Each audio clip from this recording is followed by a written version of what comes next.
चलिए दोस्तों, करते हैं स्टार्ट आज के सिविक्स के बुक एनसीईआरटी क्लास 6 के चैप्टर नंबर 1 के नागरिक शास्त्र, जिसे अंग्रेजी में सिविक्स कहा जाता है। समाज और नागरिक जीवन को समझने का एक महत्वपूर्ण विषय है। ये विषय हमें ये सिखाता है कि हम एक समाज में कैसे रहते हैं, हमारे राइट्स और हमारी ड्यूटीज़ क्या हैं, डेमोक्रेसी किस तरह से काम करता है। क्लास 6 के एनसीईआरटी नागरिक शास्त्र की पुस्तक का उद्देश्य छात्रों में नागरिक चेतना अर्थात सिविक सेंस और लोकतांत्रिक मूल्यों डेमोक्रेटिक वैल्यूज़ को विकसित करना है। इस पुस्तक में कुछ मुख्य बातें दी गई हैं। पहला है डाइवर्सिटी। भारत जैसे विशाल देश में भाषाओं, संस्कृतियों, रीति रिवाजों और धर्मों की विविधता को समझना ही डाइवर्सिटी कहलाता है। गवर्नमेंट, सरकार क्यों आवश्यक है, ये हमारे जीवन में क्या क्या काम कर सकती है। डेमोक्रेसी, लोकतंत्र के सिद्धांत, चुनाव और प्रतिनिधित्व को सरल भाषा में समझना।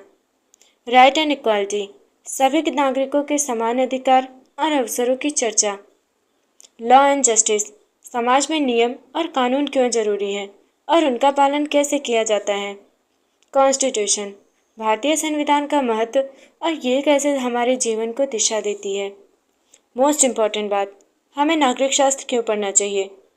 यह हमें एक जिम्मेदार नागरिक बनने की शिक्षा देता है, समाज, राजनीति और शासन की प्रणाली को समझने में मदद करता है। ये विषय हमें बताता है कि अच्छे नागरिक के तौर पर हमें क्या करना चाहिए और समाज में अपनी भूमिका को कैसे निभाना चाहिए। अभी हमने जो आपको बताया है वो एक शॉर्ट वीडियो की तरह पूरे बुक को एनालिसिस किया गया है। चलिए सिविक्स के हम फर्स्ट चैप्टर को पढ़ते हैं। उसमें फर्स्ट टॉपिक है दोस्ती करना। क्या ऐसे इंसान से दोस्ती करना आपके लिए आसान होगा जो आपसे बहुत भिन्न है। नीचे दी गई कहानी को हम पढ़ के आपको बता रहे हैं, फिर आप सोचकर जरूर बताइएगा। मैंने इसे एक मजाक की तरह लिया, मजाक जो कि फटे पुराने कपड़े पहने उस छोटे से लड़के के लिए था जो जनपद के भीड़भाड़ वाले चौराहे की लाल बत्ती पर अखबार बेचता था। मैं जब भी वहां से साइकिल से गुजरता वो अंग्रेजी का अखबार हाथ में लहराते हुए मेरे पीछे भागता और उस दिन की सुर्खियों को अंग्रेजी हिंदी में के मिले जुले शब्दों में चिल्लाकर सुनाता रहता।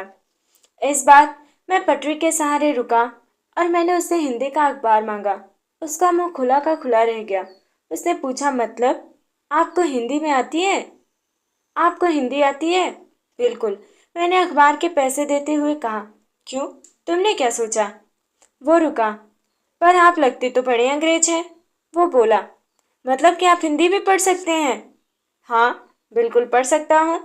इस बार मैं थोड़ा अधीर होते हुए बोला, मैं हिंदी बोल सकता हूँ, पढ़ सकता हूँ और लिख भी सकता हूँ। मैंने स्कूल में दूसरे सब्जेक्ट के साथ हिंदी भी पढ़ी है। सब्जेक्ट, उसने पूछा। अब तो कभी स्कूल नहीं गया। उसको मैं क्या समझाता कि सब्जेक्ट क्या होता है। वो कुछ होता है। मैंने शुरू किया ही था कि बत्ती हरी हो गई और मेरे पीछे गाड़ियों के हॉर्न का शोर 100 गुना बढ़ गया। मैंने भी अपने आप को ट्रैफिक के साथ आगे बढ़ने दिया। अगले दिन वो फिर से वहां पर था। वो मुस्कुरा रहा था और मेरी तरफ हिंदी का अखबार बढ़ाते हुए उसने कहा, भैया आपका अखबार, अब बताइए ये सब्जेक्ट क्या चीज़ है। अंग्रेजी का ये शब्द उसकी जबान पर अजीब लग रहा था। ऐसा लगा मानो अंग्रेजी में सब्जेक्ट शब्द का जो दूसरा अर्थ है वो है प्रजा। उस अर्थ में वो उसका प्रयोग कर रहा है। ओह, यह कुछ पढ़ाई लिखाई से संबंधित है, मैंने कहा। उसके बाद चूंकि बत्ती लाल हो गई थी सो मैंने पूछा, तुम कभी स्कूल गए हो? कभी नहीं, उसने जवाब दिया। फिर बात बढ़ाते हुए उसने गर्व से कहा, मैं जब इतना ऊंचा था तभी से मैंने काम करना शुरू कर दिया था। उसने मेरी साइकिल की गद्दी के बराबर अपने आप को नापा। पहले मेरी माँ मेरे साथ आती थी, लेकिन अब मैं अकेले ही कर लेता हूँ। अभी तुम्हारी माँ कहाँ है? मैंने पूछा। पर तब तक बत्ती हरी हो गई और मैं चल पड़ा। मैंने उसे अपने पीछे कहीं से चिल्लाते हुए सुना। वो मेरठ में है और उसके साथ बाकी ट्रैफिक के शोरगुल में डूब गया। मेरा नाम समीर है, उसने अगले दिन कहा और बड़े शर्माते हुए मेरा नाम पूछा। आपका नाम? ये तो बड़े आश्चर्य की बात थी। मेरी साइकिल डगमगाई। मेरा नाम भी समीर है, मैंने बताया। क्या? उसकी आंखें एकदम से चमक उठी। हाँ, मैंने मुस्कुराते हुए कहा, तुम्हें पता है समीर का अर्थ? समीर का अर्थ होता है हवा, पवन। और पवन पुत्र कौन है जानते हो ना? हनुमान जी। तो आपसे आप समीर, एक और मैं समीर दो। उसने खूब खुश होते हुए कहा। हाँ ठीक है, मैंने जवाब दिया और अपना हाथ आगे बढ़ाया। हाथ मिलाओ समीर दो। उसका छोटा सा हाथ मेरे हाथ में एक नन्ही चिड़िया की तरह समा गया। मैं साइकिल चलाकर आगे बढ़ चुका था, पर उसके हाथ की गर्माहट अब तक महसूस कर रहा था। अगले दिन उसके चेहरे पर उसकी चिर परिचित मुस्कान नहीं थी। मेरठ में बड़ी गड़बड़ हो गई है, उसने कहा। वहां दंगों में बहुत लोग मारे गए हैं। मैंने मुख्य अखबार की सुर्खियों की तरफ देखा। बड़े बड़े अक्षरों में लिखा था, सांप्रदायिक दंगे। लेकिन समीर, मैंने शुरू ही किया था। मैं मुस्लिम समीर हूँ, वो बोल पड़ा। और मेरे सभी लोग मेरठ में हैं। उसकी आंखें भर आईं जब मैंने उसके कंधे पर हाथ रखा। उसने नजर ऊपर उठाई। समीर एक और समीर दो में कोई 3 अंतर लिखिए। क्या ये अंतर उन्हें दोस्त बनने से रोक पाए? ये जरूर बताइएगा। अगले दिन वो चौराहे पर नहीं था, न उसके अगले दिन वो दिखा, और न आगे फिर कभी। अंग्रेजी या हिंदी का कोई अखबार मुझे नहीं बता सकता कि मेरा समीर दो आखिर कहाँ गया। जहाँ समीर एक को अंग्रेजी ज़्यादा अच्छी आती थी, वहीं समीर दो हिंदी बोलता है। हालांकि दोनों की भाषाएं अलग हैं, फिर भी दोनों एक दूसरे से बात कर पाए। उन्होंने इसके लिए प्रयास किया क्योंकि उनके लिए बात करना महत्वपूर्ण था। समीर एक और समीर दो की धार्मिक व सांस्कृतिक पृष्ठभूमियां भी अलग हैं। जहाँ समीर एक हिंदू है, वहीं समीर दो मुसलमान है। दोनों में दोस्ती हुई क्योंकि दोनों दोस्ती करना चाहते थे। खान पान, पहनावा, धर्म, भाषा आदि की ये भिन्नताएं विविधता के पहलू हैं। अपने विविध धार्मिक और सांस्कृतिक पृष्ठभूमियों के अलावा समीर एक और समीर दो कई अन्य मामलों में भी एक दूसरे से अलग थे। उदाहरण के लिए, समीर एक ने स्कूल में पढ़ाई की थी, जबकि समीर दो अखबार बेचता था। समीर दो को स्कूल जाने का मौका मिला ही नहीं। आपने संभवतः अपने इलाके में ऐसे कई लोगों को देखा होगा जो गरीब हैं और जिनकी भोजन, घर और कपड़े की जरूरतें भी पूरी नहीं हो पाती। ये फर्क उस फर्क से अलग है जिसके बारे में हमने पहले पढ़ा। यह विविधता का रूप नहीं है, बल्कि गैर बराबरी का रूप है। गैर बराबरी का मतलब है कि कुछ लोगों के पास ना अवसर है और ना ही जमीन या पैसे जैसे संसाधन जो दूसरों के पास हैं। इसलिए गरीबी और अमीरी विविधता विविधता का रूप नहीं है। ये लोगों के बीच मौजूद असमानता यानी गैर बराबरी है। जाति व्यवस्था असमानता का एक और उदाहरण है। इस व्यवस्था में समाज को अलग अलग समूहों में बांटा गया है। इस बंटवारे का आधार था कि लोग किस किस तरह का काम करते हैं, लोग किस जाति में पैदा होते थे, उसे बदल नहीं सकते थे। उदाहरण के लिए, समीर दो स्कूल क्यों नहीं जा पाता था? आपकी राय में अगर वो स्कूल जाना चाहता तो क्या जा पाता? क्या ये सही है कि कुछ बच्चे स्कूल जा पाते हैं और कुछ जा ही नहीं पाते? इस पर चर्चा करें। अगर आप कुम्हार के घर में पैदा हो गई तो आपकी जाति कुम्हार ही होती, और अगर आप बस वही बन सकती थी। कोई व्यक्ति जाति से जुड़ा अपना पेशा भी नहीं बदल सकता था, इसलिए उस ज्ञान के अलावा किसी अन्य ज्ञान को हासिल करना जरूरी नहीं समझा जाता था। इससे गैर बराबरी पैदा हुई।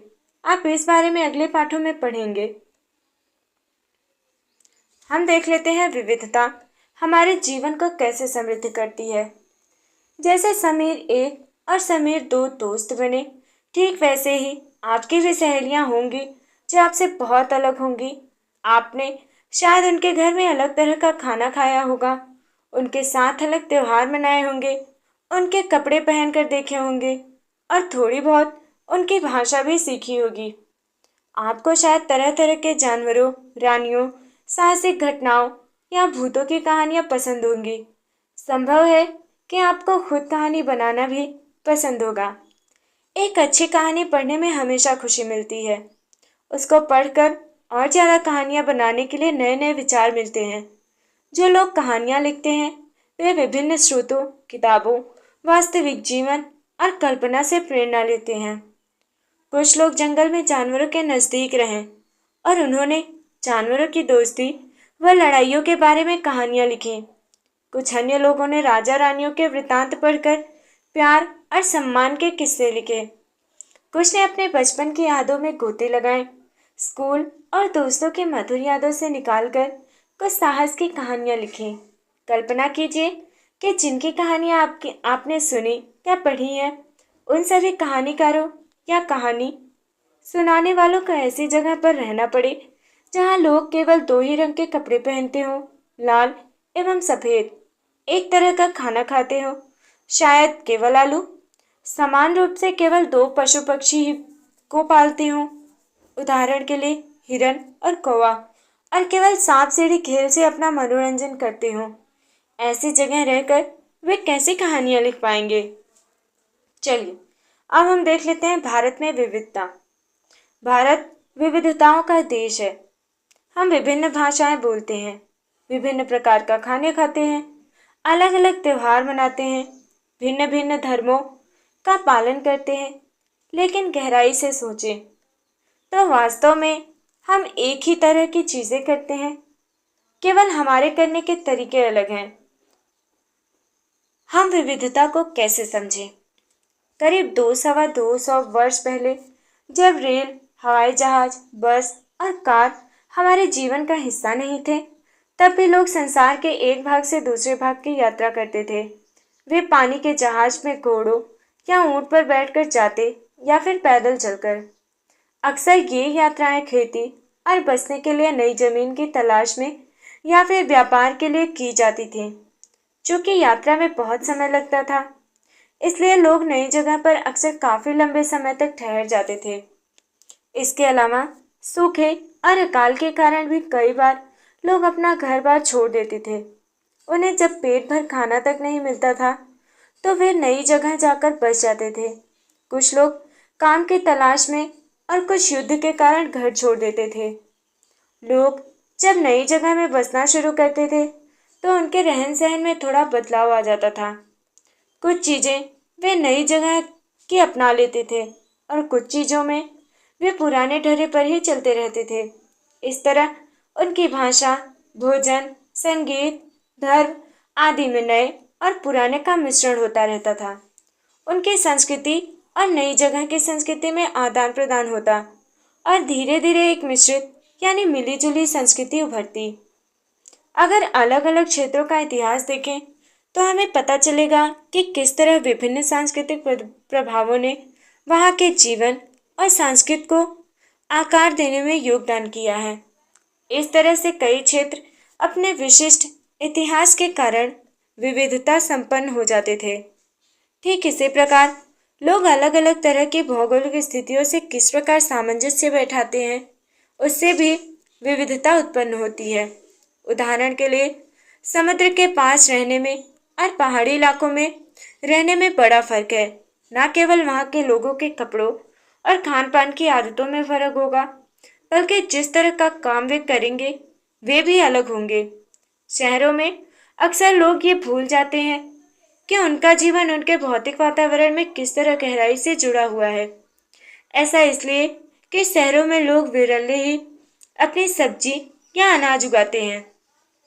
वे इन चीजों के लिए बाजार पर ही निर्भर रहते हैं।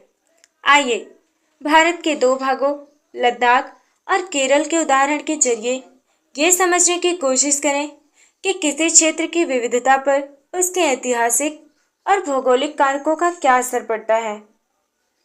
एटलस में भारत का नक्शा देखिए। आपके पास एटलस तो होगी, अगर नहीं होगी तो हम एटलस से भारत का नक्शा आप तक जरूर साझा करेंगे और इसमें ढूंढिए कि लद्दाख तथा केरल कहाँ पर है। इन दोनों क्षेत्रों की भौगोलिक स्थितियाँ वहाँ के भोजन, कपड़े और व्यवसाय पेशे को कैसे प्रभावित करती हैं, उनकी सूची बना लीजिए। चलिए अब हम लोग चैप्टर में आगे बढ़ते हैं। लद्दाख जम्मू और कश्मीर के पूर्व में पहाड़ियों में बसा एक रेगिस्तान इलाका है। यहाँ पर बहुत ही कम खेती संभव है क्योंकि इस क्षेत्र में बारिश बिल्कुल नहीं होती और ये इलाका हर वर्ष काफी लंबे समय तक बर्फ से ढका रहता है। इस क्षेत्र में बहुत ही कम पेड़ उग पाते हैं। पीने के पानी के लिए लोग गर्मी के महीनों में पिघलने वाली बर्फ पर निर्भर रहते हैं। यहाँ के लोग एक खास किस्म की बकरी पालते हैं जिससे पश्मीना ऊन मिलता है। ये ऊन कीमती है, इसलिए पश्मीना शॉल बड़ी महंगी होती है। लद्दाख के लोग बड़ी सावधानी से इस ऊन को इकट्ठा करके कश्मीर के व्यापारियों को बेच देते हैं। मुख्यतः कश्मीर में ही पश्मीना शालें बुनी जाती हैं। यहाँ के लोग दूध से बने पदार्थ जैसे मक्खन, चीज़, खास तरह का छेना एवं मांस खाते हैं। हर एक परिवार के पास कुछ गाय, बकरी और याक होती है।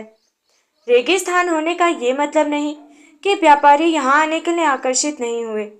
लद्दाख तो व्यापार के लिए एक अच्छा रास्ता माना गया, क्योंकि यहाँ कई घाटियाँ हैं जिनसे गुजरकर मध्य एशिया के काफिले उस इलाके में पहुँचते थे जिसे आज तिब्बत कहते हैं। ये काफिले अपने साथ मसाले, कच्चा रेशम, दरिया आदि लेकर चलते थे। लद्दाख के रास्ते से ही बौद्ध धर्म तिब्बत पहुंचा। लद्दाख को छोटा तिब्बत भी कहते हैं। करीब 400 साल पहले यहाँ पर लोगों का इस्लाम धर्म से परिचय हुआ और अब यहाँ अच्छी खासी संख्या में मुसलमान रहते हैं।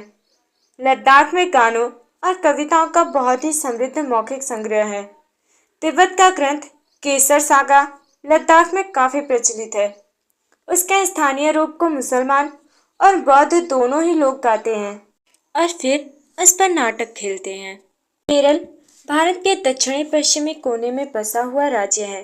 ये एक तरफ समुद्र से घिरा हुआ है और दूसरी तरफ पहाड़ियों से। इन पहाड़ियों पर विविध प्रकार के मसाले जैसे काली मिर्च, लौंग, इलायची आदि उगाए जाते हैं। इन मसालों के कारण ये क्षेत्र व्यापारियों के लिए बहुत ही आकर्षक बना। सबसे पहले अरबी एवं यहूदी व्यापारी केरल आए।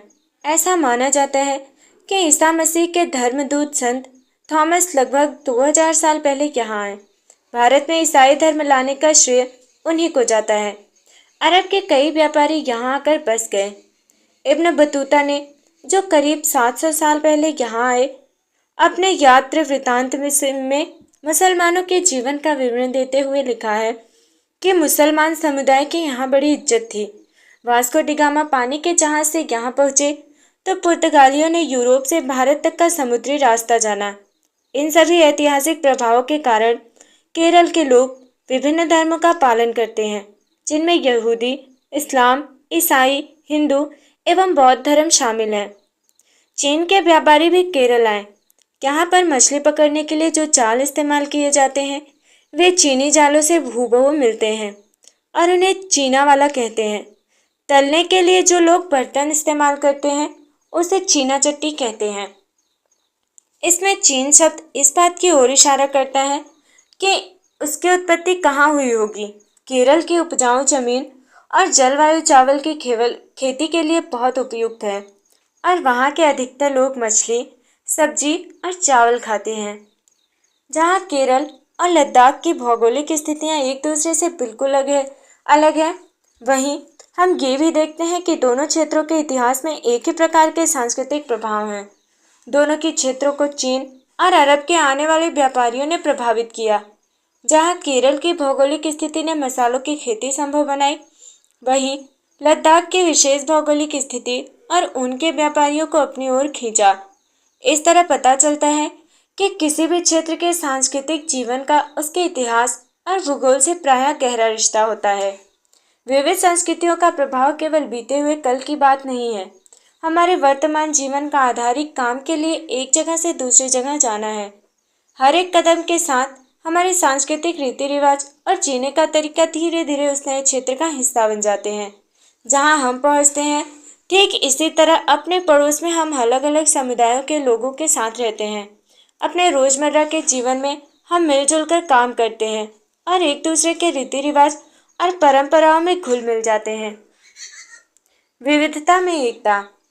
भारत की विविधता या अनेकता को उसकी ताकत का स्रोत माना गया है। जब अंग्रेजों का भारत पर राज था तो विभिन्न धर्म, भाषा और क्षेत्र के महिलाओं और पुरुषों ने अंग्रेजों के खिलाफ मिलकर लड़ाई लड़ी थी। भारत के स्वतंत्रता संग्राम में अलग अलग परिवेशों के लोग शामिल थे। उन्होंने एकजुट होकर आंदोलन किया, इकट्ठे जेल गए और अंग्रेजों का अलग अलग तरीकों से विरोध किया। अंग्रेजों ने सोचा था कि वे भारत के लोगों में फूट डाल सकते हैं क्योंकि उनमें काफ़ी विविधताएं हैं और इस तरह उनका राज चलता रहेगा। मगर लोगों ने दिखला दिया कि वे एक दूसरे से चाहे कितने ही भिन्न हों, अंग्रेजों के खिलाफ लड़ी जाने वाली लड़ाई में वे सब है गए। दिन खून के हमारे प्यारे न भूल जाना, खुशियों में अपने हम पर आंसू बहा के जाना। सयाद ने हमारे चुन चुन के फूल तोड़े, वीरान ने इस चमन में कोई गुल खिला के जाना। दिन खून के हमारे प्यारे न भूल जाना। गोली खा के सोए जलिया बाग में हम, सूनी पड़ी कब्र पर दिया जला के जाना। दिन खून के हमारे तुम प्यारे न भूल जाना। हिंदू और मुस्लिमों की होती है आज होली, बहते हैं एक रंग में दामन भिगो के जाना। दिन खून के हमारे प्यारे न भूल जाना।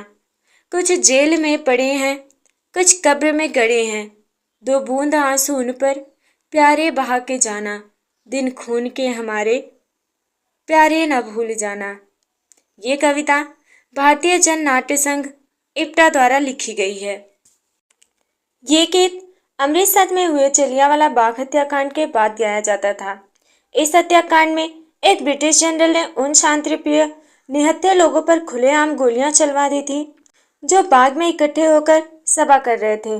महिला, पुरुष, हिंदू, मुसलमान एवं सिख, कितने सारे लोग थे जो अंग्रेजी की पक्षपात पूर्ण नीति का विरोध करने के लिए जमा हुए थे। उसमें से बहुत लोगों की जानें गईं और उससे भी ज्यादा घायल हुए। ये गीत उन्हीं शहीदों के याद में गाया गया था।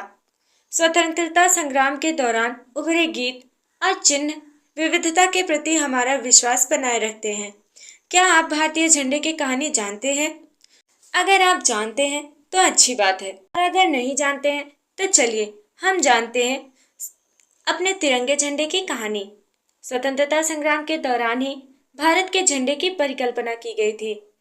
इस झंडे को सारे भारत में लोगों ने अंग्रेजों के खिलाफ इस्तेमाल किया था। जवाहरलाल नेहरू ने अपनी किताब भारत की खोज में लिखा कि भारतीय एकता कोई बाहर से थोपी हुई चीज नहीं है, बल्कि ये बहुत ही गहरी है, जिसके अंदर अलग अलग तरह के विश्वास और प्रथाओं को स्वीकार करने की भावना है। उसमें विविधता को पहचाना और प्रोत्साहित किया जाता है। ये नेहरू ही थे जिन्होंने भारत की विविधता का वर्णन करते हुए अनेकता में एकता का विचार हमें दिया। क्या आप जानते हैं कि हमारे राष्ट्रगान के लेखक कौन हैं? तो चलिए हम जानते हैं। रविंद्रनाथ टैगोर द्वारा रचित हमारा राष्ट्रगान भी भारतीय एकता की ही एक अभिव्यक्ति है। राष्ट्रगान किस तरह से एकता का वर्णन करता है, इसे अपने शब्दों में लिखिए और कमेंट में हमें जरूर बताइए। सेकंड चैप्टर है विविधता एवं भेदभाव। पिछले पार्ट में हमने विविधता के बारे में पढ़ा। कई बार जो लोग दूसरों से अलग होते हैं उन्हें चिढ़ाया जाता है, उनका मजाक उड़ाया जाता है या फिर उन्हें कई गतिविधियों या समूहों में शामिल नहीं किया जाता। अगर हमारे दोस्त या दूसरे लोग हमारे साथ ऐसा व्यवहार करें तो हमें दुख होता है, गुस्सा आता है और हम असहाय महसूस करते हैं। क्या आपने कभी सोचा है कि ऐसा क्यों होता है? इस पार्ट में हम ये समझने की कोशिश करेंगे कि ऐसे अनुभव हमारे समाज से और हमारे आसपास मौजूद असमानताओं से कैसे जुड़े हुए हैं। हम क्या हैं और हम कैसे हैं, ये कई चीज़ों पर निर्भर करता है।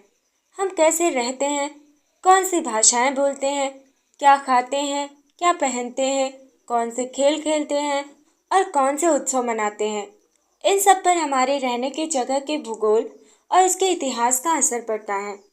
अगर आप संक्षेप में ही निम्नलिखित बिंदुओं पर ध्यान दें तो भी यह अंदाजा लग जाएगा कि भारत कितनी विविधताओं वाले देश हैं। संसार में 8 मुख्य धर्म हैं। भारत में उन 8 धर्मों के अनुयायी यानी मानने वाले रहते हैं। यहाँ 1600 से ज़्यादा भाषाएं बोली जाती हैं जो लोग की मातृभाषाएं हैं। यहाँ 100 से भी ज़्यादा तरह के नृत्य किए जाते हैं। ये विविधता हमेशा खुश होने का कारण नहीं बनती। हम उन लोगों के साथ सुरक्षित एवं आश्वस्त महसूस करते हैं जो हमारी तरह दिखते हैं, बात करते हैं, कपड़े पहनते हैं और हमारी तरह सोचते हैं। कभी कभी जब हम ऐसे लोगों से मिलते हैं जो हमसे बहुत भिन्न होते हैं, तो हमें वे बहुत अजीब और अपरिचित लग सकते हैं। कई बार हम समझ ही नहीं पाते या जान ही नहीं पाते कि वे हमसे अलग क्यों हैं। लोग अपने से अलग दिखने वाले के बारे में खास तरह की राय बना लेते हैं। इनमें से कुछ कथन ग्रामीण लोगों को अज्ञानी की तरह देखते हैं, जबकि शहर में रहने वाले लोगों को आलसी एवं सिर्फ पैसे से सरोकार रखने वालों की तरह देखते हैं। जब हम किसी के बारे में पहले से कोई राय बना लेते हैं और उसे हम अपने दिमाग में बिठा लेते हैं, तो वो पूर्वाग्रह का रूप ले लेती है। पूर्वाग्रह शब्द, इसका अर्थ जानते हैं। पूर्वाग्रह शब्द मतलब क्या होता है? उन कथनों को देखिए जो आपको ग्रामीण एवं शहरी लोगों के बारे में सही लगे। जिन कथनों से आप सहमत हैं, उन पर निशान लगाइए। क्या आपने दिमाग में ग्रामीण या शहरी लोगों को लेकर किसी भी प्रकार के पूर्वाग्रह हैं? क्या दूसरे लोगों के दिमाग में भी ये पूर्वाग्रह हैं? लोगों के दिमाग में ये पूर्वाग्रह क्यों होते हैं? जिन पूर्वाग्रहों को आपने अपने आसपास महसूस किया है, उनकी एक सूची बनाइए। ये पूर्वाग्रह लोगों के व्यवहार को कैसे भी प्रभावित करते हैं। जब आप सूची बनाएंगे तो ऐसे क्वेश्चंस हमारे आंसर राइटिंग में पूछे जाते हैं, हमारे रिटर्न एग्जाम में पूछे जाते हैं। सॉरी, मैंने आंसर राइटिंग बोला। आंसर राइटिंग तो हमें खुद करनी होती है। ऐसे शब्द हमसे कॉम्पिटिटिव एग्जाम्स में पूछ लिए जाते हैं कि आखिर इसका मतलब क्या है। अब हमने पढ़ा है ग्रामीण लोग, उससे क्या तात्पर्य है हमारा? आधे से ज़्यादा भारतीय गांवों में रहते हैं। गांव के लोग आधुनिक प्रौद्योगिकी का इस्तेमाल करना पसंद नहीं करते हैं। फसल की बुआई और कटाई के समय परिवार के लोग खेतों में 12 से 14 घंटे तक काम करते हैं। ग्रामीण लोग काम की तलाश में शहरों की ओर स्थानांतरण करने को बाध्य होते हैं। अब शहरी लोग से क्या तात्पर्य है हमारा? शहरी जीवन बड़ा आसान होता है। यहाँ के लोग बिगड़े हुए और आलसी होते हैं, ऐसा पूर्वाग्रह बनाया हुआ होता है लोगों के दिमाग में। शहरों में लोग अपने परिवार के सदस्यों के साथ बहुत कम समय बिताते हैं। शहरी लोग केवल पैसे की चिंता करते हैं, लोगों की नहीं। शहरों में रहना बहुत महंगा पड़ता है। लोगों की कमाई का एक बहुत बड़ा हिस्सा किराए और आने जाने खर्च में हो जाता है। चलिए अब हम अपने टॉपिक पर आते हैं। ज़्यादातर ये राय नकारात्मक होती है। जैसा कि कथनों में दिया गया है, लोगों को आलसी या कंजूस मानना भी पूर्वाग्रह है। जब हम ये सोचने लगते हैं कि किसी काम को करने का कोई एक तरीका ही सबसे अच्छा और सही है, तो हम अक्सर दूसरों की इज्जत नहीं कर पाते जो उसी काम को दूसरी तरह से करना पसंद करते हैं। उदाहरण के लिए, अगर हम सोचें कि अंग्रेजी सबसे अच्छी भाषा है और दूसरी भाषाएं महत्वपूर्ण नहीं है, तो हम अन्य भाषाओं को बहुत नकारात्मक रूप से देखेंगे। परिणाम स्वरूप हम उन लोगों की शायद इज्जत नहीं कर पाएंगे जो अंग्रेजी के अलावा अन्य भाषाएं बोलते हैं। हम कई चीज़ों के बारे में पूर्वाग्रही हो सकते हैं। लोगों के धार्मिक विश्वास, उनकी चमड़ी का रंग, जिस क्षेत्र से वे आते हैं, जिस तरह से वे बोलते हैं, जैसे कपड़े वे पहनते हैं, इत्यादि। अक्सर दूसरों के बारे में बनाए गए हमारे पूर्वाग्रह इतने पक्के होते हैं कि हम उनसे दोस्ती नहीं करना चाहते। इस वजह से कई बार हमारा व्यवहार ऐसा होता है कि हम उन्हें दुख पहुंचा देते हैं।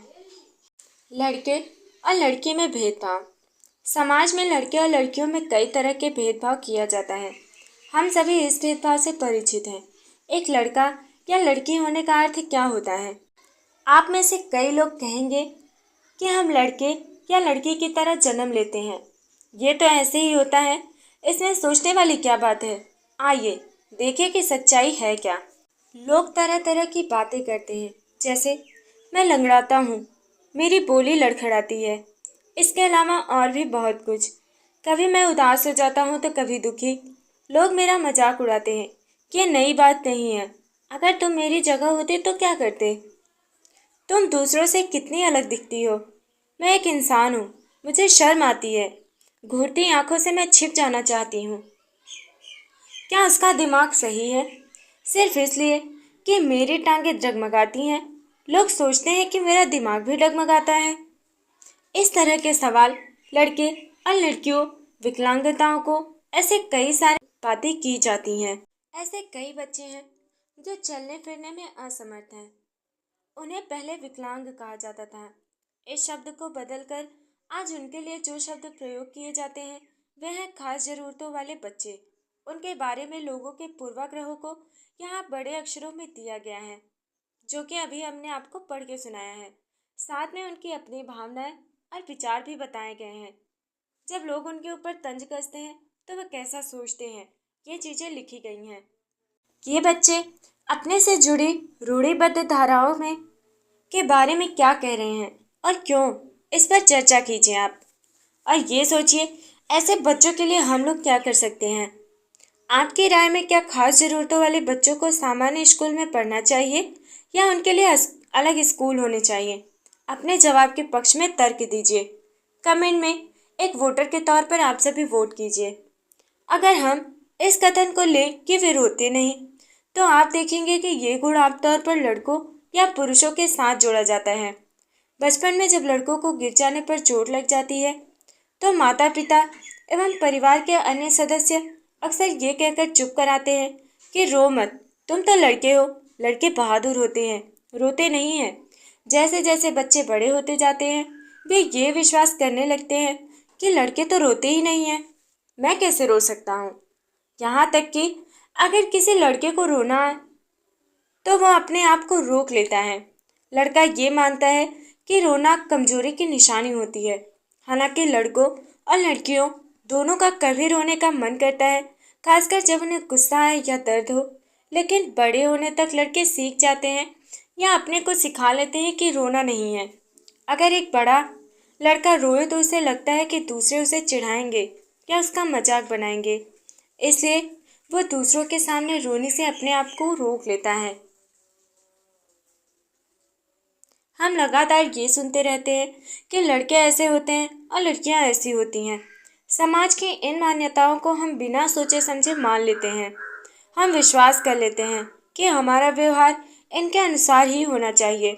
हम सभी लड़कों और लड़कियों को उसी छवि के अनुरूप देखना चाहते हैं। रूढ़िबद्ध धारणाएं बनाना। जब हम सभी लोगों को एक ही छवि में बांध देते हैं या उनके बारे में पक्की धारणा बना लेते हैं तो उसे रूढ़िबद्ध धारणा कहते हैं। कई बार हम किसी खास देश, धर्म, लिंग के होने के कारण किसी को कंजूस, अपराधी या बेवकूफ ठहराते हैं। ऐसा दरअसल उनके बारे में मन में एक पक्की धारणा बना लेने के कारण होता है। हर देश, धर्म आदि में हमें कंजूस, अपराधी, बेवकूफ लोग मिल ही जाते हैं। सिर्फ इसलिए कि कुछ लोग उस समूह में वैसे हैं, पूरे समूह के बारे में ऐसी राय बनाना वाजिब नहीं है। इस प्रकार की धारणाएं हमें प्रत्येक इंसान को एक अनोखे और अलग व्यक्ति की तरह देखने से रोक देती है। हम नहीं देख पाते कि उस व्यक्ति के अपने कुछ खास गुण और क्षमताएं हैं जो दूसरों से अलग हैं। रूढ़िबद्ध धारणाएं बड़ी संख्या में लोगों को एक ही प्रकार के खांचे में जड़ देती है। जैसे माना जाता था कि हवाई जहाज उड़ाने का काम लड़कियां नहीं कर सकती। इन धारणाओं का असर हम सब पर पड़ता है। कई बार ये धारणाएं हमें ऐसे काम करने से रोकती हैं जिनको करने की काबिलियत शायद हम में हो। वे कोमल एवं मृदु स्वभाव की हैं। वे बहुत ही सुशील हैं। ऐसे कथनों को लेकर उन पर चर्चा कीजिए कि ये कैसे केवल लड़कियों पर लागू किए जाते हैं। क्या लड़कियों में ये गुण जन्म से ही होते हैं? क्या वे ऐसा व्यवहार समाज में सीखती हैं? आपकी उन लड़कियों के बारे में क्या राय है जो कोमल एवं मृदु स्वभाव की नहीं होती और शरारती होती हैं? असमानता एवं भेदभाव। भेदभाव तब होता है जब लोग पूर्वाग्रहों या रूढ़िबद्ध धारणाओं के आधार पर व्यवहार करते हैं।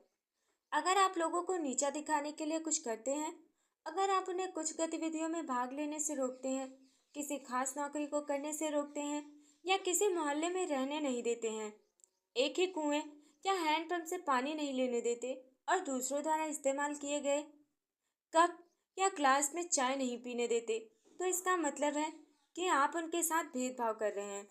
भेदभाव कई कारणों से होता है। आप याद करें कि पिछले पाठ में समीर एक और समीर दो एक दूसरे से बहुत भिन्न थे। उदाहरण के लिए उनका धर्म अलग था।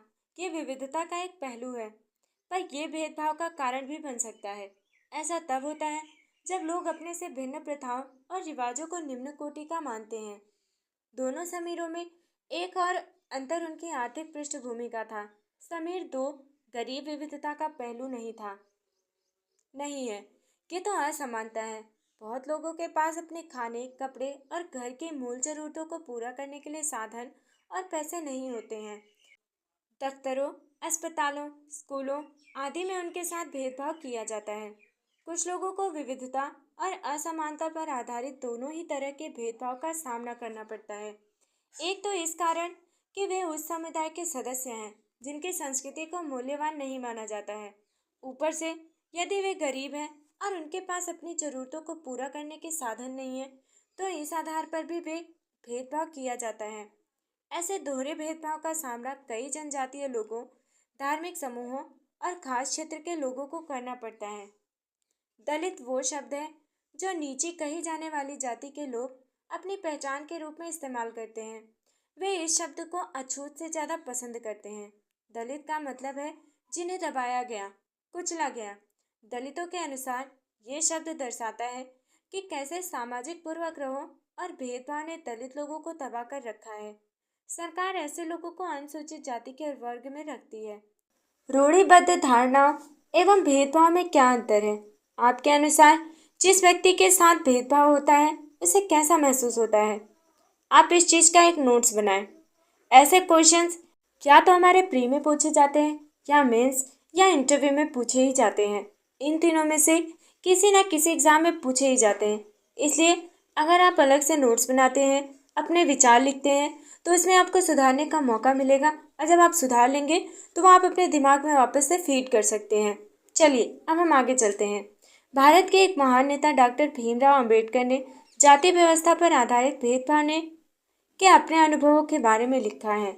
यह अनुभव उनको 1901 में हुआ था, जब वे केवल 9 साल के थे। वे महाराष्ट्र में कोरेगांव में अपने भाइयों के साथ पिता से मिलने गए थे। बड़ी देर हमने इंतज़ार किया पर कोई नहीं आया। 1 घंटा बीत गया तो स्टेशन मास्टर पूछने आ गए। उन्होंने हमसे हमारे टिकट मांगे जो हमने दिखा दिए। उन्होंने पूछा कि हम वहाँ क्यों रुके हुए थे। हमने बताया कि हमें कोरेगांव जाना था और हम पिताजी या उनके नौकर के आने का इंतजार कर रहे थे, लेकिन दोनों में से कोई भी नहीं पहुंचा और हमें पता नहीं था कि कोरेगांव कैसे पहुंचते हैं। हमने बहुत अच्छे कपड़े पहन रखे थे। हमारे कपड़ों और बोली से कोई भी ये अंदाजा नहीं लगा सकता था कि हम अछूतों के बच्चे थे। निश्चय ही स्टेशन मास्टर को ये लगा कि हम ब्राह्मण के बच्चे हैं और वे हमारी मुश्किल को देखकर बड़े परेशान हुए। जैसा कि हिंदुओं में होता है, स्टेशन मास्टर ने हमसे पूछा कि हम कौन हैं। बिना एक पल भी सोचे मेरे मुंह से निकल गया कि हम महार हैं। बम्बई प्रांत में महार समुदाय को अछूत माना जाता था। उनको एकदम से धक्का लगा। वे भौचक्के रह गए। उनके चेहरे पर अचानक परिवर्तन हुआ। हमने देख लिया कि एक अजीब सी घृणा की भावना उन पर हावी हो गई थी। उन्होंने जैसे ही मेरा जवाब सुना, वे अपने कमरे में वापस चले गए और हम वहीं के वहीं खड़े रह गए। 15-20 मिनट बीत गए। सूरज बिल्कुल छिप सा गया था। पिताजी आए नहीं थे और न ही उनका नौकर, और अब स्टेशन मास्टर भी हमें छोड़कर चले गए थे। हम काफ़ी घबराए हुए थे। चलिए हम डॉक्टर भीमराव अंबेडकर के बारे में सबसे पहले जान लेते हैं। 1891 से 1956 को भारतीय संविधान के पिता एवं दलितों के सबसे बड़े नेता के रूप में जाना जाता है। डॉक्टर अंबेडकर ने दलित समुदाय के अधिकारों के लिए लड़ाई लड़ी थी। उनका महार जाति में जन्म हुआ था, जो अछूत मानी जाती थी। महार लोग गरीब होते थे, उनके पास जमीन नहीं थी और उनके बच्चों को वही काम करना पड़ रहा था जो वे खुद करते थे। उन्हें गांव के बाहर रहना पड़ता था और गांव के अंदर आने की इजाज़त नहीं थी।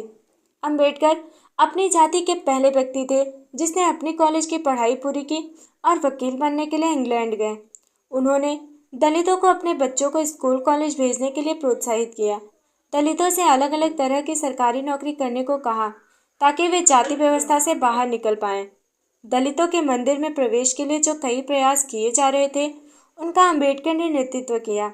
उन्हें ऐसे धर्म की तलाश थी जो सबको समान निगाह से देखे। जीवन में आगे चलकर उन्होंने धर्म परिवर्तन करके बौद्ध धर्म को अपनाया। उनका मानना था कि दलितों को जाति प्रथा के खिलाफ अवश्य लड़ना चाहिए और ऐसा समाज बनाने की तरफ काम करना चाहिए जिसमें सबकी इज्जत हो, न कि कुछ ही लोगों की। यात्रा के शुरू में जो खुशी और उत्साह की भावना थी, उसकी जगह अब अत्यधिक उदासी ने ले ली थी। आधे घंटे के बाद स्टेशन मास्टर लौट कर आए तो पूछा कि हम क्या करने की सोच रहे हैं। हमने कहा कि अगर हमें किराए पर एक बैलगाड़ी मिल जाती तो हम कोरेगांव जा सकते थे। अगर कोरेगांव ज़्यादा दूर नहीं हो तो हम फौरन निकलना चाहते थे। वहाँ किराए पर कई बैलगाड़ियाँ चल रही थीं, लेकिन मैंने स्टेशन मास्टर को जो जवाब दिया था कि हम महार हैं, उसका पता सब कुछ चल गया था। कोई भी गाड़ी वहाँ अछूत वर्ग की सवारी को ले जाकर अपने आप को गंदा और नीचा नहीं बनाना चाहता था। हम दुगना किराया देने को तैयार थे, पर हमें एहसास हुआ कि बात पैसे से नहीं बन सकती थी। स्टेशन मास्टर जो हमारे लिए गाड़ी वालों से मोल तोल कर रहे थे, चुपचाप खड़े हो गए। समझ नहीं आ रहा था कि क्या करें। Doctor B.R. अम्बेडकर राइटिंग एवं स्पीच खंड। कल्पना करके देखिए कि ये कितना मुश्किल होगा अगर लोगों को एक ऐसे जगह से दूसरी जगह जाने ना दिया जाए। ये कितना अपमानजनक और दुखदायी होगा अगर लोग आपसे दूर दूर रहें, आपको छूने से मना करें और आपको पानी ना पीने दें। समानता के लिए संघर्ष। ब्रिटिश शासन ने आज़ादी पाने के लिए जो संघर्ष किया था, उसमें समानता के व्यवहार के लिए किया गया संघर्ष भी शामिल था। दलितों, औरतों, जनजातीय लोगों और किसानों ने अपने जीवन में जिस गैर बराबरी का अनुभव किया, उसके खिलाफ उन्होंने लड़ाई लड़ी। जैसा कि पहले भी बात हुई, बहुत सारे दलितों ने संगठित होकर मंदिर में प्रवेश पाने के लिए संघर्ष किया। महिलाओं ने मांग की कि जैसे पुरुषों के पास शिक्षा का अधिकार है, वैसे उन्हें भी अधिकार मिले। किसानों और दलितों ने अपने आप को जमींदारों और उनकी ऊंची ब्याज की दर से छुटकारा दिलाने के लिए संघर्ष किया। 1947 में भारत जब आज़ाद हुआ और एक राष्ट्र बना, तो हमारे नेताओं ने समाज में व्याप्त कई तरह की असमानताओं पर विचार किया। संविधान को लिखने वाले लोग भी इस बात से अवगत थे कि हमारे समाज में कैसे भेदभाव किया जाता है और लोगों ने उसके खिलाफ किस तरह संघर्ष किया है। कई नेता इन लड़ाइयों के हिस्सा थे, जैसे डॉक्टर अम्बेडकर। इसलिए नेताओं ने संविधान में ऐसी दृष्टि और लक्ष्य रखा जिससे भारत में सभी लोगों को बराबर माना जाए। समानता को एक अहम मूल्य की तरह माना गया, जो हम सभी को एक भारतीय के रूप में जोड़ती है। प्रत्येक व्यक्ति को समान अधिकार और समान अवसर प्राप्त है। अस्पृश्यता यानी छुआछूत को अपराध की तरह देखा जाता है और इसे कानूनी रूप से खत्म कर दिया गया है। लोग अपनी पसंद का काम चुनने के लिए बिल्कुल आज़ाद हैं। नौकरियां सभी लोगों के लिए खुली हुई हैं। इन सब के अलावा संविधान ने सरकार पर यह विशेष जिम्मेदारी डाली थी कि वह गरीबों और मुख्यधारा से अलग थलग पड़ गए समुदायों को इस समानता के अधिकार के फायदे दिलवाने के लिए विशेष कदम उठाए।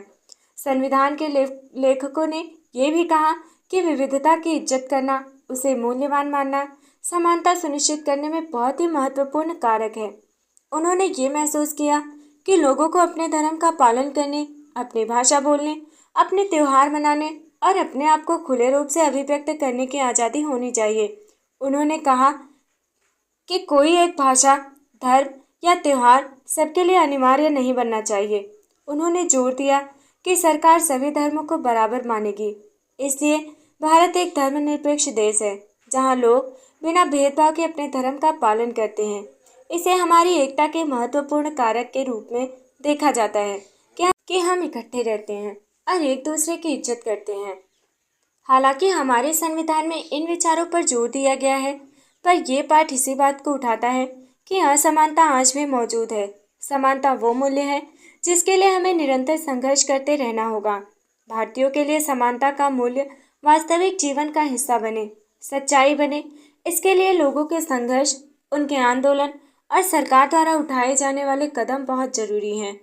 हम भारत के लोग भारत को एक संपूर्ण प्रभुत्व संपन्न समाजवादी पंथनिरपेक्ष लोकतंत्रात्मक गणराज्य बनाने के लिए तथा उसके समस्त नागरिकों को सामाजिक, आर्थिक और राजनैतिक न्याय, विचार, अभिव्यक्ति, विश्वास, धर्म और उपासना की स्वतंत्रता, प्रतिष्ठा और अवसर की समता प्राप्त कराने के लिए तथा उन सब में व्यक्ति की गरिमा और राष्ट्र की एकता और अखंडता सुनिश्चित करने वाली बंधुता बढ़ाने के लिए दृढ़ संकल्प होकर अपनी इस संविधान सभा में आज तारीख 26 नवंबर 1949 ईस्वी को एतद द्वारा इस संविधान को अंगीकृत, अधिनियमित और आत्मर्पित करते हैं। संविधान का पहला पृष्ठ, जिसमें स्पष्ट कहा गया है कि सभी भारतीयों को समान प्रतिष्ठा और समान अवसर प्राप्त है। ये था चैप्टर नंबर 2। अब हम देखेंगे चैप्टर नंबर 3। चैप्टर नंबर 3, सरकार। सरकार क्या है? आपने सरकार शब्द का जिक्र कई बार सुना होगा। इस पाठ में आप ये पढ़ेंगे कि सरकार क्या है और ये हमारे जीवन में कितनी महत्वपूर्ण भूमिका निभाती है। सरकारें क्या करती हैं, वे निर्णय कैसे लेती हैं, अलग अलग तरह की सरकारों जैसे लोकतांत्रिक सरकार एवं राजतंत्रीय सरकार के बीच क्या अंतर है, चलिए हम पढ़कर पता लगाते हैं। सरकार से कामगारों के अधिकारों की रक्षा की मांग, बाढ़ पीड़ितों के लिए सरकार की ओर से राहत सामग्री, प्याज की दर में उछाल, सरकार ने प्याज के दाम तय किए, सर्वोच्च न्यायालय के लिए 5 और न्यायाधीश सरकार, कोयला और बिजली विभागों के पुनर्गठन के पक्ष में है सरकार। सरकार ने 15,000 से अधिक कामों को सूखाग्रस्त घोषित किया। हर एक देश को विभिन्न निर्णय लेने एवं काम करने के लिए सरकार की जरूरत होती है। ये निर्णय कई विषयों से संबंधित हो सकते हैं। सड़कें और स्कूल कहाँ बनाए जाएं, बहुत ज़्यादा महंगी हो जाने पर किसी चीज़ के दाम कैसे घटाए जाएं, अथवा बिजली की आपूर्ति को कैसे बढ़ाया जाए। सरकार कई सामाजिक मुद्दों पर भी कार्रवाई करती है। उदाहरण के लिए सरकार गरीबों की मदद करने के लिए कई कार्यक्रम चलाती है। इनके अलावा वो अन्य महत्वपूर्ण काम भी करती है, जैसे डाक एवं रेल सेवाएं चलवाना। सरकार का काम देश की सीमाओं की सुरक्षा करना और दूसरे देशों से शांतिपूर्ण संबंध बनाए रखना भी है। उसकी जिम्मेदारी ये सुनिश्चित करना है कि देश के सभी नागरिकों को पर्याप्त भोजन और अच्छी स्वास्थ्य सुविधाएं मिले। जब प्राकृतिक विपदा घेरती है, जैसे सुनामी या भूकंप, तो मुख्य रूप से सरकार ही पीड़ित लोगों की सहायता करती है। अगर कहीं कोई विवाद होता है या कोई अपराध करता है तो लोग न्यायालय जाते हैं। न्यायालय भी सरकार का ही अंग है। शायद आपको ये जानकर अचरज हो रहा होगा कि सरकार इतना सब कुछ कैसे कर पाती है और सरकार के लिए इन कामों को करना क्यों जरूरी है। अब लोग इकट्ठे रहते हैं और काम करते हैं तो कुछ हद तक एक व्यवस्था की जरूरत होती है जिससे आवश्यक निर्णय लिए जा सके। कुछ नियमों की जरूरत होती है जो सब पर लागू हों। उदाहरण के लिए संसाधनों के नियंत्रण और देश की सीमा की सुरक्षा जरूरत होती है ताकि लोग सुरक्षित महसूस कर सके। लोगों के लिए सरकार कई तरह के काम करती है। वो नियम बनाती है, निर्णय लेती है और अपनी सीमा में रहने वाले लोगों पर उन्हें लागू करती है। सरकार के स्तर। अब आपको पता है कि सरकार कितनी सारी अलग अलग चीज़ों के लिए जिम्मेदार है, तो क्या आप सोच सकते हैं कि सरकार ये सारे इंतजाम कैसे करती होगी। दरअसल सरकार अलग अलग स्तरों पर काम करती है। स्थानीय स्तर पर, राज्य के स्तर पर एवं राष्ट्रीय स्तर पर। स्थानीय स्तर का मतलब आपके गांव, शहर या मोहल्ले से है। राज्य स्तर का मतलब है जो पूरे राज्य को ध्यान में रखे, जैसे हरियाणा या असम की सरकार पूरे राज्य में काम करती है। राष्ट्रीय स्तर की सरकार का संबंध पूरे देश से होता है। इस किताब में आप आगे चलकर पढ़ेंगे कि स्थानीय सरकार कैसे काम करती है। आगे की कक्षाओं में राज्य एवं राष्ट्रीय स्तर पर सरकार के कामों के बारे में जानेंगे। सरकार एवं कानून। सरकार कानून बनाती है और देश में रहने वाले सभी लोगों को वे कानून मानने होते हैं। केवल यही वो तरीका है जिससे सरकार काम कर सकती है। सरकार के पास जैसे कानून बनाने की ताकत होती है, वैसे ही ये ताकत भी होती है कि लोगों को कानून बनाने के लिए बाध्य करे। उदाहरण के लिए एक कानून है कि गाड़ी चलाने वाले के पास लाइसेंस होना चाहिए।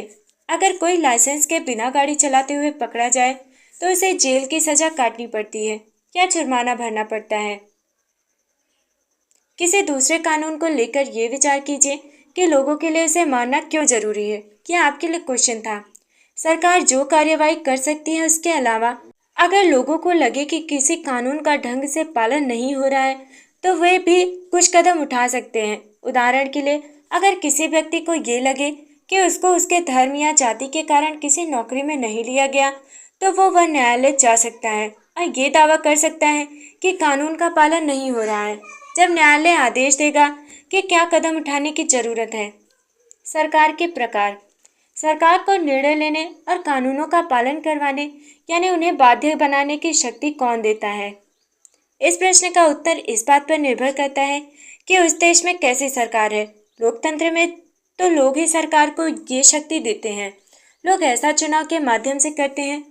वे अपनी पसंद के नेता को वोट देकर चुनते हैं। एक बार चुन लिए जाने के बाद यही लोग सरकार बनाते हैं। लोकतंत्र में सरकार को अपने निर्णयों एवं उठाए गए कदमों का आधार बताना होता है और सफाई देनी होती है। एक दूसरी तरह की सरकार होती है जिसे राजतंत्रीय सरकार कहते हैं। इसमें राजा या रानी के पास निर्णय लेने और सरकार चलाने की शक्ति होती है। राजा के पास सलाहकारों का एक छोटा सा समूह होता है जिससे वह विभिन्न मुद्दों पर चर्चा कर सकता है। अंतिम निर्णय लेने के लिए शक्ति उसके पास रहती है। लोकतंत्र के समान राजतंत्र में राजा या रानी को अपने निर्णय के आधार पर नहीं बताने पड़ते और ना ही अपने निर्णयों की सफाई देनी पड़ती है। लोकतांत्रिक सरकार। भारत एक लोकतंत्र है। इस लोकतांत्रिक व्यवस्था को पाने के लिए हमने लंबी लड़ाई लड़ी है। संसार में और भी कई देश हैं जहां लोगों ने लोकतंत्र लाने के लिए कई संघर्ष किए हैं। ऊपर बताया जा चुका है कि लोकतंत्र की मुख्य बात यह है कि लोगों के पास अपने नेता को चुनने की शक्ति होती है। इसलिए एक अर्थ में लोकतंत्र लोगों का ही शासन होता है। लोकतंत्र में मूलभूत विचार ये है कि लोग नियमों को बनाने में भागीदारी बनकर खुद ही शासन करें। आज के समय में लोकतांत्रिक सरकार को प्रायः प्रतिनिधि लोकतंत्र कहते हैं। प्रतिनिधि लोकतंत्र में लोग सीधे भाग नहीं लेते हैं बल्कि चुनाव की प्रक्रिया के द्वारा अपने प्रतिनिधि को चुनते हैं। ये प्रतिनिधि मिलकर सारी जनता के लिए निर्णय लेते हैं। आजकल कोई भी सरकार अपने आप को तब तक लोकतांत्रिक नहीं कह सकती जब तक वह देश के सभी वयस्क नागरिकों को वोट देने का अधिकार न दे। लेकिन हमेशा ऐसा नहीं था। क्या आप विश्वास कर सकते हैं कि एक समय ऐसा था जब लोकतांत्रिक सरकारें औरतों और गरीबों को चुनाव में भाग नहीं लेने देती थी? अपने शुरुआती दौर में सरकारें केवल उन्हीं पुरुषों को वोट देने देती थी जो पढ़े लिखे थे और जिनके पास अपनी संपत्ति होती थी। इसका मतलब था कि औरतों, गरीबों और अशिक्षितों को वोट देने का अधिकार नहीं था। ऐसी स्थिति में देश उन्हीं नियमों के सहारे चलते थे जो ये गिने चुने पुरुष बनाते थे। भारत में आज़ादी से पहले बहुत ही कम लोगों को वोट देने का अधिकार था। इसलिए जनता ने संगठित होकर इस अधिकार की मांग की गांधी जी से। गांधी जी समेत कई नेताओं ने इस अन्यायपूर्ण व्यवहार का विरोध किया। उन्होंने भी जोर शोर से ये मांग उठाई। 1931 में यंग इंडिया पत्रिका में लिखते हुए गांधी जी ने कहा था, मैं ये विचार सहन नहीं कर सकता कि जिस आदमी के पास संपत्ति है वो वोट दे सकता है, लेकिन वो आदमी जिसके पास चरित्र है पर संपत्ति या शिक्षा नहीं, वो वोट नहीं दे सकता। या जो दिन भर अपना पसीना बहाकर ईमानदारी से काम करता है वो वोट नहीं दे सकता क्योंकि इसने गरीब आदमी होने का गुनाह किया है। संसार में कहीं भी सरकारों ने स्वेच्छा से अपनी शक्ति लोगों के साथ नहीं बांटी। पूरे यूरोप और अमेरिका में महिलाओं और गरीबों को सरकार के कार्यों में भागीदारी के लिए संघर्ष करना पड़ा। महिलाओं द्वारा मताधिकार के लिए किए गए संघर्ष ने प्रथम विश्व युद्ध के दौरान और मजबूती पकड़ी। इस आंदोलन को महिला मताधिकार आंदोलन कहते हैं और अंग्रेजी में इसे सफरेज मूवमेंट कहते हैं। सफरेज का मतलब होता है वोट देने का अधिकार। युद्ध के दौरान बहुत से पुरुष लड़ाई में थे, इसलिए महिलाओं को उन कामों को करने के लिए बुलाया गया जो पहले पुरुषों के काम माने जाते थे। जब महिलाओं ने विभिन्न प्रकार के काम और उनकी व्यवस्था करना शुरू किया तो लोगों को ये देखकर बड़ा आश्चर्य हुआ कि उन्होंने महिलाओं और उनकी क्षमताओं के बारे में क्यों इतनी गलत रूढ़िबद्ध धारणाएं बना रखी थी कि महिलाएं ये काम नहीं कर सकती। इस तरह महिलाओं को निर्णय लेने में समान रूप से योग्य माना जाने लगा। महिला मताधिकार आंदोलन की साथियों ने सभी महिलाओं के लिए वोट देने के लिए अधिकार की मांग की, उनकी आवाज़ सुनी जाए। इसके लिए उन्होंने जगह जगह पर अपने आप को लोहे की जंजीरों में बांधकर प्रदर्शन किया। उनमें से कई क्रांतिकारी महिलाएं जेल गईं और भूख हड़ताल पर बैठीं। अमेरिका में औरतों को वोट देने का अधिकार 1920 में मिला, जबकि इंग्लैंड की औरतों को यह अधिकार कुछ सालों बाद 1928 में मिला।